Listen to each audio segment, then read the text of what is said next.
start off, we'll go back to the beginning of the term. Sky and I decided to work together having a mutual topic for our ecology discussion and research, which became one of the most influential driving forces of our project. We found that the site location of our project was lacking in adequate recreational opportunities for the community. We decided to split up and individually document the recreational opportunities of this Madrid neighborhood.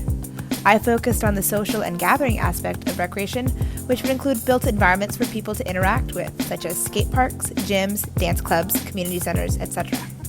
While Sky focused more on the metabolic aspect of recreation, which included access to walking trails, hiking paths, and bike lanes. One of the more prominent aspects of recreational activity that we focused on was the metabolic high speed versus low speed, and what we could do design-wise to both mitigate and control users' movement throughout the site. In Madrid, we find plenty of recreational activities that the public take part in. We wanted a means of enriching the site proposed with a more human activity, with respect toward the surrounding topography and existing neighborhood nearby.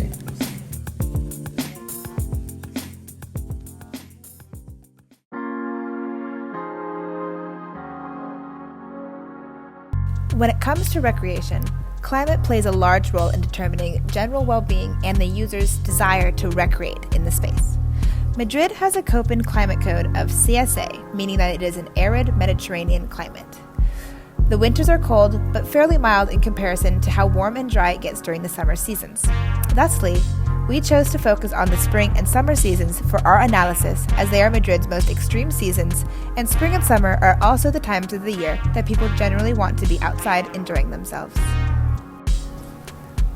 When approaching the building from a climate standpoint, we found that the large glazing to the west would functionally act as a giant magnifying glass and heat up the interior of the building to extremes during the hottest time of summer, the evening.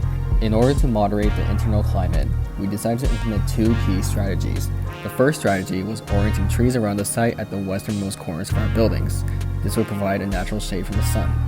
The second strategy was creating a brise-soleil sunshade on the building's western glazing. These horizontal louvers block out most of the harsh evening sunlight and create an in-between space for users to explore. As we can see in our solar radiant analysis, in the morning, the trees block out most of the sun. At noon, the brise-soleil system blocks out the hot overhead sunlight and keeps the interior cool. And in the evening, the trees and brise-soleil system work together to control the internal climate.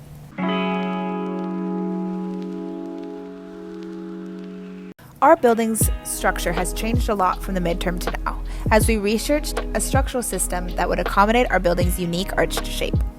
From large truss systems, airplane hangars, and even CLTs, we finally found a precedent structure that perfectly lined up with our existing building's form, and that was Renzo Piano's Zentrum Paul Klee building in Switzerland, which utilized large custom steel I-beams to support its parametric shape.